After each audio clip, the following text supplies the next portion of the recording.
Red Zone highlights day 7 of New Orleans Saints training camp right here at the Ochsner Sports Performance Center. Welcome to New Orleans Saints training camp show.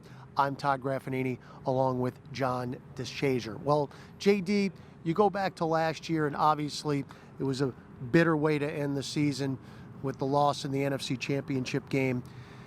But every year you have to start again. And quarterback Drew Brees touched on it. We'll hear from him in a little bit, but it's got to be one of those things that's so difficult to go back to square one each and every season. And we're talking about back-to-back because if you go back to the year before that, Minnesota in the NFC divisional game where the Saints lost on that last play of regulation, difficult to be able to bounce back. But last year we saw them bounce back, win 13 regular season games, garnered the #1 seed in the NFC, reached the NFC Championship game.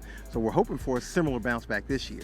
Well, let's hear from quarterback Drew Brees on how you got to start straight from scratch. You know, training camp's training camp. You know, you really just try to put it into a bunch of one-day segments. You know, every day is a new installation to a degree, right? The defense is continuing to add more, the offense is continuing to add more, but it's almost like going back to square one for every installation. You know, I go back and I look at the same plays, and I try to approach it as if I'm seeing it for the first time. You know, and okay, let's just go back to square one. How am I reading this play?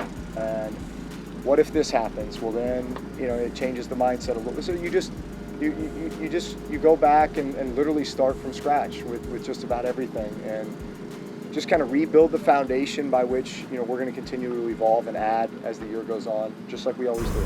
Rookie safety Saquan Hampton, JD, is starting to get a lot more reps with the ones. He's really impressing the defensive staff. Yeah, he's a guy who's been able to take advantage of the injury. We know that Marcus Williams hadn't gone for a couple of days in practice, so Saquan Hampton is a physically imposing guy who really seems to be grasping what the Saints want to do defensively. He was the second of 2 safeties picked in the draft by the Saints.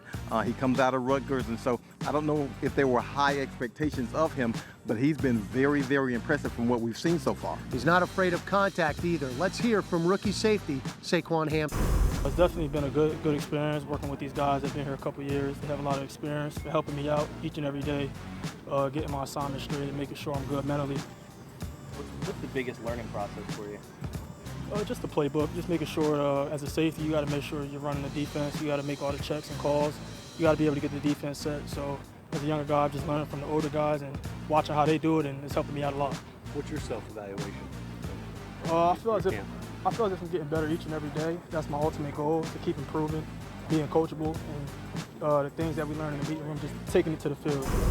Well, JD, we talked about Dennis Allen, defensive coordinator in his 4th year of the system, but a lot of these players are in their 3rd year, which means they're coming into their own, especially cornerback Marshawn Lattimore, who's having an outstanding camp. Yeah, these guys are really getting accustomed to what they're supposed to be doing in this defense. Dennis Allen can be a little bit more intricate with it now because he's got some guys who are pretty knowledgeable about what they're doing. Let's hear from Marshawn Lattimore and linebacker Demario Davis on how the chemistry in this defense is getting them a lot of success. We've been with each other for 3 years now, everybody, so we know we have to do. And when somebody's down, we know we have to get up, you know, come on, let's pick it up. You know, we're comfortable enough with each other now that we know that we can talk to each other any kind of way, you know, and nobody take it personal, you know, and they just gonna raise their level of play. So I'm glad, you know, we've been together so long, so, you know, there's no egos involved, and, you know, he trying to play me, none of that type of stuff. It's just all love, and everybody knows that. I think we have a closer bond. You know, some guys have been together for 3 years now, and most of us 2 years, and under the same coach. And so we have a really close bond, not just on the field but off the field. But I think that just kind of allows us to think along the same patterns. A lot of times we may change the blitz in the middle of the play without even saying it or communicating with each other, because we both kind of think along the same plane. And you know, whether it's 2 of us or 3 of us on the field, we kind of find a groove of just kind of understanding how a guy plays, how a guy thinks, and that just puts us one step ahead, I feel like, of the offense. Coming up next on the New Orleans Saints training camp show right here on CST, John DeShazier goes one-on-one with city champ Rickey Jackson.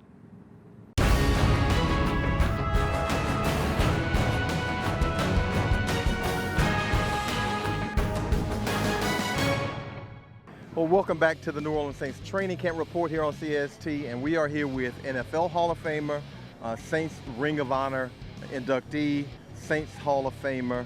Am I missing anything? No, you're not missing anything.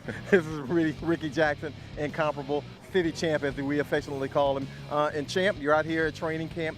What are some of the things that you kind of ingest when you come and watch a team at training camp? Well, I'm just looking at the talent, really. Looking at a lot of young boys and check them out. And then you got a lot of fans. I mean, it's just amazing how things done grew from, when I left here.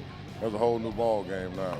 Yeah. City champ told me he's going to be 62 years old in the coming year. Doesn't look a day over, whatever. I'm not going to say a number to it. But has this fan experience changed for you over the years as you've become one of the statesmen for the Saints? Well, I mean, basically everybody see me, they talk about the Saints. So you got to, it's something that you live every day. So you can't get around that. So everybody see you, they associate you with the Saints. So that's part of your daily life. So, and that's why I watch the team and try to make sure that I know what's happening. You're a guy who knows something about linebacker play, obviously. Again, a Hall of Famer. You've noticed the Saints linebackers over the last couple of years. What are some of the things that have stood out for you when you look at that group? Well, I mean, those inside guys make a lot of plays. They depend on the linebackers to make a lot of plays, and that's the key to it, having a good linebacker crew and seeing those guys try to, master what the other linebackers did here in the future. So, it's just always good just to see the linebackers do well. We're always talking about the old days as opposed to nowadays. What are some of the changes in the game that come to mind for you when you think about the current day NFL? Well, they can't hit every day in practices. They don't go live in practice every day. It's just a whole new ball game. We used to go 2 days and they try to kill each other, the whole 2 days. Things done changed now. They more safety than anything, and that's the key to it. It seems like it's a lot more year-round now than it was for you guys. You guys, kind of had an off-season. Yeah, you worked out, but it might not have been under the supervision of the team. Well, the money they're paying now, you got to come. I mean, I see guys get $1 million for an all-season workout. Who wouldn't come? Now, Rick, you're out here, obviously, with the fan experience. You're dealing with the fans all the time. Is the love for Rickey Jackson the same as it was when you were a player, or is it higher now? I think it's higher now. I mean, everywhere I go now, people trying to give you stuff. People are trying to work with you, see what you want and stuff. So it wasn't like that when you was playing. Unfortunately, nobody's trying to give us anything here, but we understand how it goes for a guy like Rickey Jackson. And finally, when the NFL season rolls around, the Saints are one of the teams that are favored to, again, win the division, a team that is a favorite to advance to the Super Bowl for the NFC. What are some of the things you see coming from this Saints team? Well, I see them 12-4 this year, and I think that if they lose a couple, it'll be when they done already, clinch and stuff, so that's good. But I just see that, they got a great offense, and they can get points, and that's the whole key to it. Last couple of years, they had some bad breaks to go against them at the end of the games and stuff to cost them the game, but everybody know that they was capable of winning those ball games. All right. As City Champ, I'm John DeShazier, and we'll be right back after this break.